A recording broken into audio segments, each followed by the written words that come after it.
Hai, jangan lupa subscribe, like, dan komen. Smash, Gitulah TV. Halo badminton lovers, kembali dengan saya Nurul Hamami dan Smash Gitulah TV. Gimana kabarnya semua? Mudah-mudahan dalam keadaan sehat walafiat dan tetap bisa melaksanakan aktivitas seperti biasanya.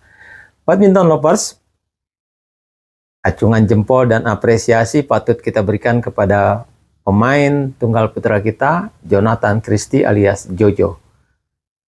Pada pekan lalu dia menjuarai turnamen Super 750, hadiah total 950.000 US dollar atau sekitar 15,7 miliar rupiah, yakni Denmark Open 2025 di kota Odense.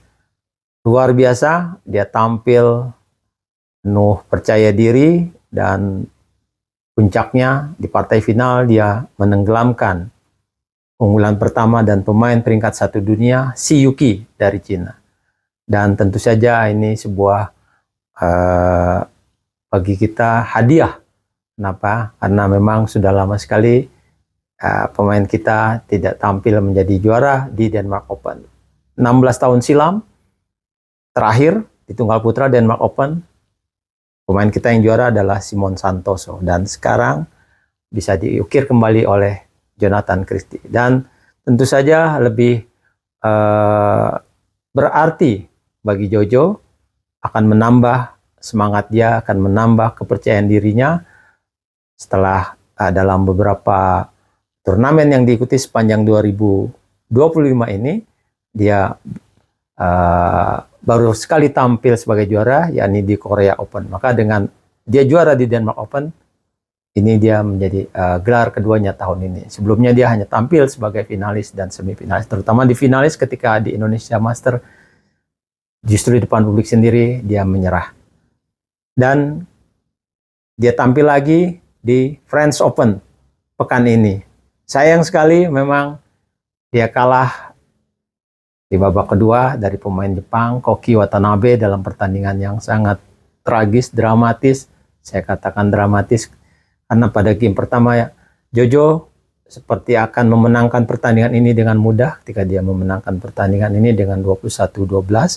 Tapi kemudian di game kedua dia sempat selalu memimpin hingga angka 19, poin 19, tapi kemudian bisa disamakan oleh Watanabe menjadi 19-19, kemudian 20-19, dan disitulah ada titik krusial ketika sebuah bola pengembalian dari Watanabe di belakang garis permainan Jojo, dibiarkan oleh Jojo. Dan memang kalau kita lihat dari tayangan televisi, bola atau shuttlecock tampak jatuh di luar garis, dan Jojo memprotes karena linesman menganggap itu masuk. Dan memang tidak bisa diprotes karena Jojo bukan main di lapangan utama, bukan main di lapangan court TV, sehingga tidak ada ulangan untuk meminta challenge, dan dia kalah di situ.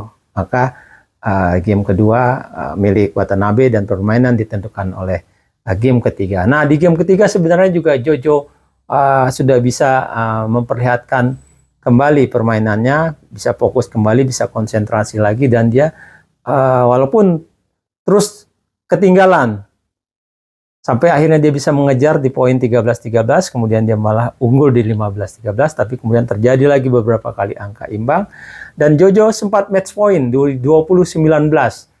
Lagi-lagi Watanabe bisa menyamakan jadi 20-20, dan Jojo kembali bisa dua kali match point dia di 21-20, kemudian di 23-22. Sayang sekali justru Jojo dikunci oleh Watanabe di poin 23, dan Watanabe menyudahi permainan ini untuk kemenangan dia ketika sebuah smash dari arah kanan ke kiri. Watanabe ternyata keluar bidang permainan dan berakhirlah pertandingan tersebut. Kalau kita lihat memang Jojo kelihatan mulai kehilangan konsentrasi di poin-poin penting, dan ini mungkin ada pengaruhnya karena staminanya sudah mulai terkuras.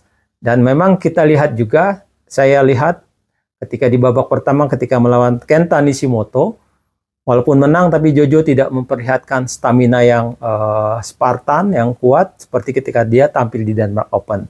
wajar saja mungkin 5 kali tampil berturut-turut di di Denmark Open sampai partai final adalah pertandingan kelima dia sudah lelah, dan di lawan Nishimoto kelihatan dia masih bisa menguasai permainan, tapi memang tidak sekuat ketika dia tampil di Denmark Open. Dan di babak kedua French Open lawan Watanabe dia juga kelihatan sudah mulai konsentrasi, fokus pukulannya, kalau kita bilang tidak sekuat kalau dia staminanya bisa lebih bertahan lagi, bisa lebih kuat lagi. Memang faktor yang perlu dikuatkan oleh Jojo sekarang adalah staminanya. Kalau secara teknis dan secara berpikir dalam permainan, Jojo sudah sangat matang, sudah bisa kita lihat di penampilannya di Denmark Open.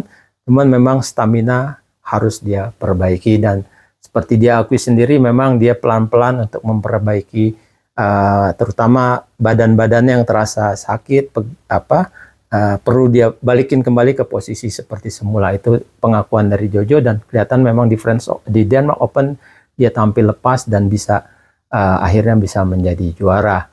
Nah, itu saja dari saya.